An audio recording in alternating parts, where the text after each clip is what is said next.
Imagina se fosse possível nós transformarmos algumas coisas que são impossíveis para nós na nossa vida em coisas possíveis de serem alcançadas.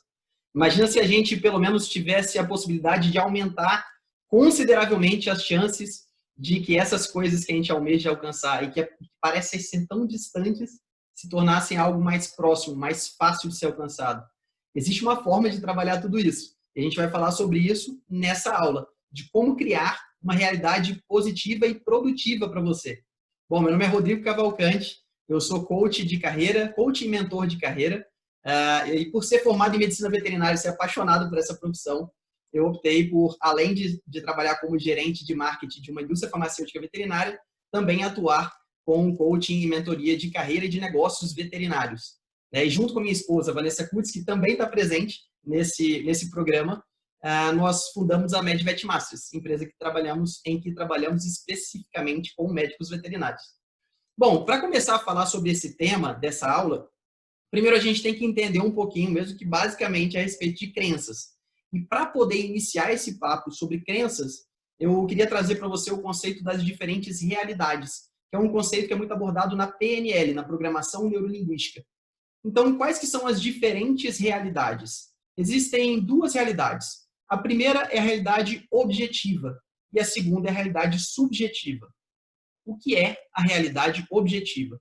Quando nós falamos da realidade objetiva, nós estamos falando dos fatos, simplesmente o que aconteceu, sem nenhum tipo de interpretação, certo? Quando nós falamos da realidade subjetiva, nós estamos falando da percepção a respeito de um fato a partir de uma pessoa ou de mais pessoas.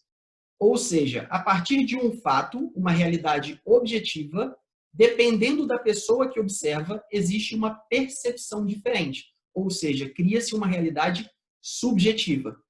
Para entender um pouco melhor a respeito dessa diferença entre realidade objetiva e realidade subjetiva, eu vou trazer para você um exemplo. Nesse exemplo, acontece o seguinte. Imagina que teve um acidente de trânsito em que dois veículos se colidiram. Então, com essas informações que nós temos, nós podemos dizer que a realidade objetiva é que houve um acidente de trânsito e dois carros se colidiram. Ponto. Essa é a realidade objetiva. E para ilustrar a realidade subjetiva, vamos pressupor o seguinte. Imagine que tinha duas pessoas dentro de um desses carros. E as duas estavam ali juntas nesse carro, aconteceu o acidente. A primeira pessoa sai do carro e pensa e até verbaliza a seguinte coisa.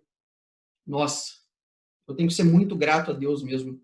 Poderia ter sido um acidente terrível e eu saí sem nenhuma lesão. Muito obrigado, meu Deus. Muito, muito obrigado. Essa foi a percepção da pessoa 1. Imagina que a segunda pessoa ela sai do carro pensando e verbalizando o seguinte. Que droga, cara. Pô, tudo acontece de errado comigo. Deus está me castigando. Só pode. É possível. Então, perceba, são duas pessoas que estavam no mesmo carro, no mesmo momento, na mesma situação, no mesmo acidente, e uma teve uma percepção completamente diferente da outra. Então, cada uma dessas percepções são uma realidade subjetiva.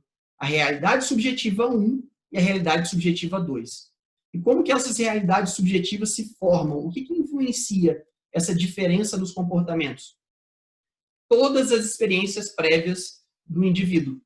Na PNL, a gente chama o conjunto de todos os conhecimentos, todas as experiências prévias, tudo que a pessoa já teve contato ao longo da vida, de mapa. Então, as diferentes pessoas têm mapas diferentes, mapas de mundo diferentes, baseados nas suas percepções prévias. Certo? E por que isso é importante? Porque, dependendo do nosso mapa de mundo,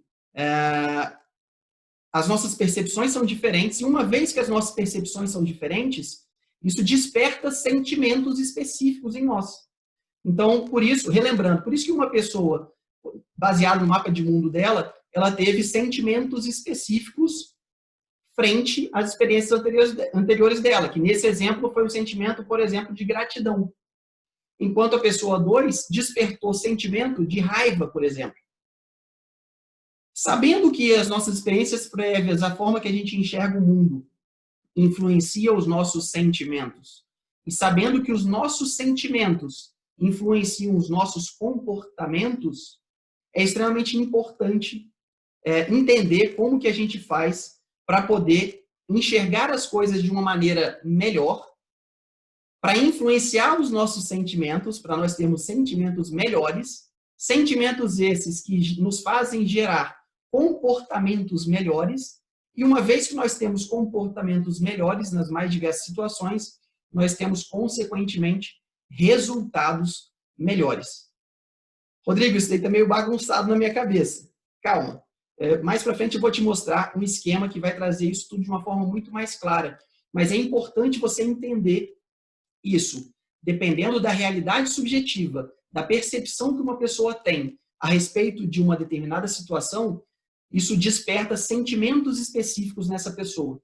Baseado nesses sentimentos despertados, a pessoa vai ter comportamentos específicos que são congruentes, que são equivalentes a esses sentimentos. E com base nesses comportamentos, ela vai ter resultados específicos. Então, é muito importante até então que você entenda esse mecanismo, essa sequência de acontecimentos. Certo? Uma vez que a gente falou a respeito das realidades, objetiva e subjetiva, agora a gente vai falar especificamente das crenças. E o que são crenças, especificamente falando? Crenças são realidades absolutas para um determinado indivíduo, independente se aquilo é realmente uma realidade objetiva. Então, as crenças são realidades subjetivas, são interpretações que o indivíduo toma como verdade absoluta para ele, na vida dele, mas que, na verdade, não são essa verdade absoluta. É uma verdade absoluta na forma dele enxergar o mundo, na forma dele enxergar as coisas. Certo? E existem inúmeros profissionais de muito renome ao redor do mundo que há décadas estudam o quanto que a percepção que as pessoas têm a respeito das situações influencia em seus resultados. Então, se a realidade subjetiva é subjetiva e não real, por que não mudar a forma que eu enxergo as coisas, mudar minhas percepções a respeito das situações, para ter sentimentos melhores que me geram comportamentos melhores e que vão me gerar, naturalmente, resultados melhores. E esses diversos profissionais ao redor do mundo, incluindo, por exemplo, o Tony Robbins, que é considerado o maior coach do mundo, por grandes e renomadas revistas internacionais e mesmo profissionais da área, até profissionais do Brasil, coaches muito renomados no Brasil, como Paulo Vieira, Rodrigo Cardoso, Jerônimo Temel, todos eles abordam esse assunto para poder ensinar o seu público a como transformar essa realidade, como melhorar a sua própria realidade, a sua percepção do mundo, a percepção de sua vida, para gerar resultados melhores. E, particularmente, eu gosto muito da forma que o Jerônimo Temel aborda esse assunto. Ele criou um esqueminha para poder falar sobre esse assunto que ele nomeou de ciclo da realidade. E esse ciclo da realidade traz para a gente esse assunto de uma forma muito simples de ser compreendida. Então, com base nesses fundamentos que eu te passei até então, e com base no ciclo da realidade, nessa forma de abordagem do Jerônimo Temel, eu vou te mostrar como que isso funciona na prática.